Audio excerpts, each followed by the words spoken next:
Hi, എല്ലാവർക്കും നമസ്കാരം. നമുക്ക് മഴതോരും മുംബൈയിലെ അലീനയുടെയും മനുഷ്യങ്കൻ്റെയും നാളത്തെ നല്ലൊരു കഥ കേൾക്കാം.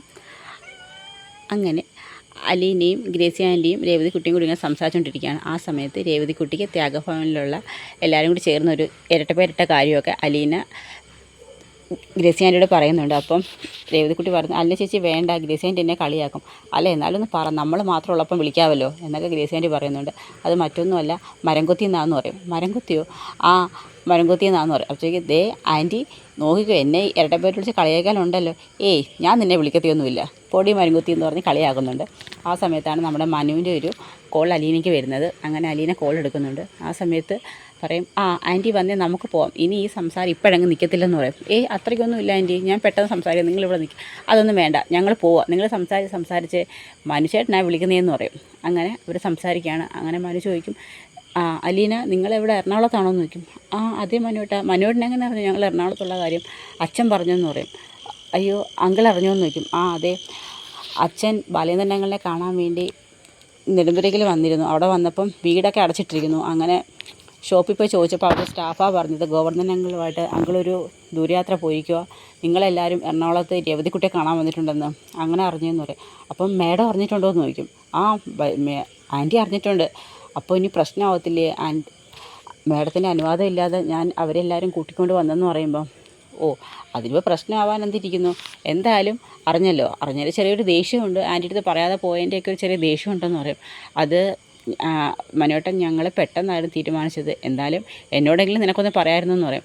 അത് മനുവേട്ടൻ പെട്ടെന്നുള്ളൊരു തീരുമാനമായിരുന്നു, അച്ഛൻ ഒട്ടും പ്രതീക്ഷിക്കാതെ 2 ദിവസത്തേക്കൊരു ദൂരയാത്ര പോകണമെന്ന് പറഞ്ഞു. അപ്പോൾ പിന്നെ അവർക്കെല്ലാവർക്കും ഒരു മൂഡ് ഔട്ട്. അപ്പം ഞാനാ പറഞ്ഞു, നമുക്ക് രേവതിക്കുട്ടി ഒന്ന് കാണാൻ പോവാം എറണാകുളത്തിന്, അതിനുശേഷം ഞങ്ങൾക്ക് കൊല്ലത്ത് പോയി ചിന്നുമോളെ ഒന്ന് കാണാം, ഒത്തിരി നാളെ ചിന്നുക്കുട്ടി ഒന്ന് കണ്ടിട്ട്, അങ്ങനെ പെട്ടെന്ന് പ്ലാൻ ചെയ്തതാണ്. ശരി, നിനക്ക് നേരിട്ട് പറയണ്ട, ഫോണിൽ കൂടി എങ്കിലും എന്നെ ഒന്ന് അറിയിപ്പിക്കാമായിരുന്നല്ലോ എന്ന് ചോദിക്കും. മനുവേട്ടൻ ഞാൻ അത് പോരാനുള്ള വെപ്രാളത്തിൽ ഞാൻ വിട്ടുപോയെന്ന് പറയും. ആ സാരമില്ല, നിങ്ങളുടെ യാത്രയൊക്കെ നല്ലോണം നടക്കട്ടെ. മനുവേട്ടൻ എന്നോട് പരിഭവമുണ്ടോ? ഏയ്, പരിഭവമൊന്നുമില്ല. രോഹിത്തും ബബിതയും കൃഷ്ണമോളും ഒക്കെ എങ്ങനെ ഇരിക്കുന്നു? ആ, അവരൊക്കെ നല്ല ഹാപ്പിയായി, രേവതിക്കുട്ടിയായിട്ട് നല്ല രീതിയിൽ അവർ എൻജോയ് ചെയ്യുന്നുണ്ടെന്ന് പറയും. ഇനി പിന്നെ അങ്കിള് വിളിച്ചായിരുന്നു നോക്കും. ആ, അച്ഛനെ ഞങ്ങൾ കണ്ടായിരുന്നു കൊല്ലത്ത് വെച്ചെന്ന് പറയും. കൊല്ലത്ത് വെച്ചോ?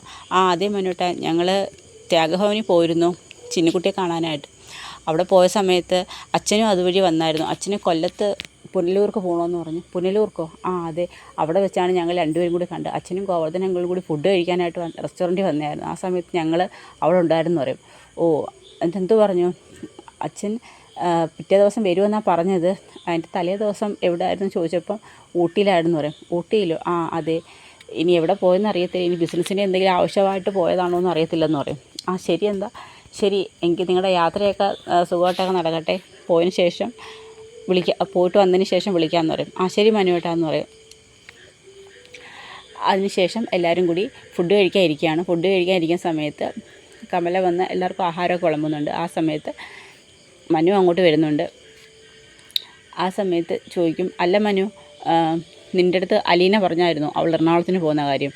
മനു പറയും, ഇല്ല, എൻ്റെ അടുത്ത് പറഞ്ഞിരുന്നില്ല, ഫോൺ വിളിച്ച് പോലും പറഞ്ഞില്ലേ. ഇല്ലെന്ന് പറയാം. നീ അവളെ തലേ കയറ്റിക്കൊണ്ട് നടന്നതായിരുന്നല്ലോ എന്തിനും ഏതിനും. ഇപ്പോൾ കണ്ടില്ലേ, അവൾ തോന്നുന്ന വഴിക്ക് വരുന്നതൊന്നും ആരുടെ അടുത്ത് ഒരു അക്ഷരം പോലും പറയത്തില്ലെന്ന് പറയും. അതിന് അലീന എന്നോട് തെറ്റൊന്നും ചെയ്തില്ലല്ലോ, അവർക്ക് പെട്ടെന്ന് എറണാകുളം വരെ പോകേണ്ട കാര്യം ഉണ്ടായി, അപ്പോഴും പോയി. അതിപ്പോൾ എന്നോട് പറയണമെന്ന് നിർബന്ധമൊന്നും ഇല്ലല്ലോ എന്ന് പറയും. അല്ല, നീ ആണല്ലോ അവളുടെ ലോക്കൽ ഗാർഡിയൻ എന്ന മട്ടിലാണല്ലോ നിൻ്റെ പെരുമാറ്റമൊക്കെ. എന്താ ആൻറ്റി ഇത്? അവർ അങ്കിളെ 2 ദിവസം അവിടെ ഇല്ലാഞ്ഞത് കാരണം എല്ലാവരും കൂടി ബോറടിക്കേണ്ടെന്ന് കരുതി അവർ എറണാകുളത്ത് രേവതിക്കുട്ടി ഒന്ന് കാണാൻ പോയി. അത് ഇത്ര വലിയ തെറ്റാണോ എന്ന് ചോദിക്കും. ഉടനെ കമല പറയും, അല്ല, അവൾ അടുത്തും ചോദിക്കാതെയും പറയാതെ എല്ലാവരെയും കൂട്ടിക്കൊണ്ട് പോയതുകൊണ്ടാണ് വൈജി അങ്ങനെ ചോദിച്ചതെന്ന് പറയും. ആ സമയത്ത് പറയും, അല്ല, ഇപ്പം അവിടുത്തെ കാര്യങ്ങളെല്ലാം തീരുമാനിക്കുന്ന അവളാണല്ലോ അലീന, അവൾ ബാലേന്ദ്രൻ്റെ മകളാണെന്നാണല്ലോ പറയുന്നതെന്ന് പറയും. അപ്പോഴത്തേക്ക് നമ്മുടെ മനുവിൻ്റെ സഹോദരി രഞ്ജിത അവിടെ ഇരിപ്പുണ്ട്. അല്ല, ബാലേന്ദ്രൻ അങ്കിളുടെ മകളാണ് അലീനയെന്ന് ആര് പറഞ്ഞു? അപ്പം വൈജു ചോദിക്കും, അതെന്താ നീ അങ്ങനെ പറഞ്ഞ്? അതിന് ബാലേന്ദ്രൻ അങ്കിളുടെ മകളല്ലല്ലോ അലീന എന്ന് പറയും. എന്ന് നിന്നോട് ആര് പറഞ്ഞു? എന്നോട് ബബിതയാണ് പറഞ്ഞത്. ബബിതയോ? ആ അതെ, സത്യമാണോ മനു ഈ പറയുന്നത്? ബാലേന്ദ്രൻ്റെ മകളല്ലേ അലീന എന്ന് ചോദിക്കും. അപ്പോഴത്തേക്ക് ശിവശങ്കരനും മനു ഒന്നും മിണ്ടത്തില്ല. അത് എല്ലാവരിൽ നിന്നും അലീനയെ പ്രൊട്ടക്റ്റ് ചെയ്യാൻ വേണ്ടി അന്ന് അങ്കിൾ അങ്ങനെ ഒരു കള്ളം പറഞ്ഞാന്ന് പറയും. ഓഹോ, പിന്നെ എന്തിനു വേണ്ടി അവളെ അവിടെ ഇറങ്ങിപ്പോകാൻ പോയ അവളെ ബാലേന്ദ്രൻ അവിടെ പിടിച്ചു നിർത്തിയത്? മകളാണെന്ന അധികാരത്തിലാണല്ലോ അവളുടെ പെരുമാറ്റവും രീതികളും ഒക്കെ. പിന്നെ എന്ത് കാരണത്തിന് ശിവേട്ട ഇറങ്ങിപ്പോകാൻ പോയ അവളെ ബാലേന്ദ്രൻ അവിടെ പിടിച്ചു വെച്ചതെന്ന് ചോദിക്കും. എനിക്കിപ്പോൾ അത് അറിയണമെന്ന് പറയും. ഉടനെ പറയും, എനിക്ക് നിന്നോടൊന്നും പറയാനില്ല വൈജയ് എന്ന് പറയും. അതോ ഇനി ഞങ്ങളെല്ലാവരും സംശയിക്കുന്ന കണക്ക് ബാലേന്ദ്രനും അലീനയും തമ്മിൽ മോശമായ എന്തെങ്കിലും ബന്ധമുണ്ടോ? അതുകൊണ്ടാണോ അലീനെ അവിടുന്ന് പറഞ്ഞേക്കാൻ ബാലേന്ദ്രനൊരു സമ്മതം കൊടുക്കാമെന്ന് ചോദിക്കും. വൈജയ്, നിൻ്റെ നാവടക്കി ഇരുന്നോ, അല്ലെന്നുണ്ടെങ്കിൽ ഞാൻ ഏത് രീതിയിലാണ് നിന്നോട് പ്രതികരിക്കുന്നതെന്ന് എനിക്ക് പറയാൻ പറ്റത്തില്ലെന്ന് പറയും. അപ്പോൾ കമൽ പറയും, വൈജയ് ചോദിച്ചതിനകത്ത് എന്താ തെറ്റ്? ബാലേന്ദ്രൻ്റെ മകളല്ല അലീനയെങ്കിൽ പിന്നെ എന്ത് ബന്ധത്തിൻ്റെ പുറത്താണ് അലീനെ അവിടെ നിർത്താൻ ബാലേന്ദ്രനെ സമ്മതിച്ചത്? ഉടനെ മനു പറയും, അമ്മേ എരുതിയിൽ എണ്ണ ഒഴിച്ച് കൊടുക്കരുത്. ആൻറ്റിക്ക് ഒന്നാമത് അലീനെ അങ്കിളിനെ തമ്മിൽ സംശയം. അതിൻ്റെ കൂടെ ഇനി ഞാൻ എന്തോ തെറ്റ് പറഞ്ഞടാ? അലീനെ അവിടെ നിന്ന് ഇറങ്ങിപ്പോകാൻ സമയത്ത് ബാലേന്ദ്രൻ പറഞ്ഞത് എൻ്റെ മകളാണ് അലീന, അതുകൊണ്ട് അവളെ ഇവിടുന്ന് വിടാൻ പറ്റത്തില്ലെന്നാണല്ലോ പറഞ്ഞത്. ഇപ്പോൾ എല്ലാവരും ഇപ്പം പറയുന്നു അവൾ അയാളുടെ മകളായിരുന്നു. പിന്നെ എന്ത് ബന്ധത്തിൻ്റെ പുറത്തിലായിരിക്കും അവളെ അവിടെ നിർത്തിയേക്കെന്ന് ചോദിക്കും. പിന്നെ അവളുടെ ആരാ ബാലേന്ദ്രൻ എന്ന് ചോദിക്കും. എനിക്കറിയണം ശിവേട്ടാ.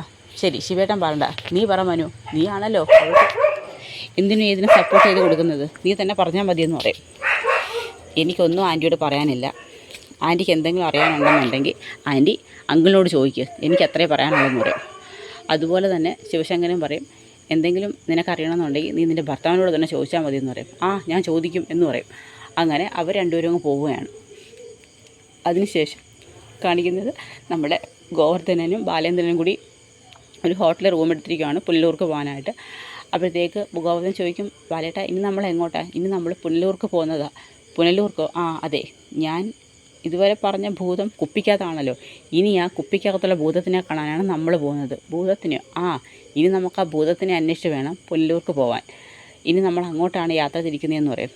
അപ്പം അവർ തമ്മിൽ സംസാരിച്ചുകൊണ്ടിരിക്കുന്നിടത്താണ് നമ്മുടെ നാളത്തെ കഥ അവസാനിക്കുന്നത്. ഇതിൻ്റെ ബാക്കി കഥയും ആയിട്ട് നാളെ കാണാം. എല്ലാവർക്കും വീഡിയോ ഇഷ്ടമായെങ്കിൽ ഒന്ന് സപ്പോർട്ട് ചെയ്യണേ.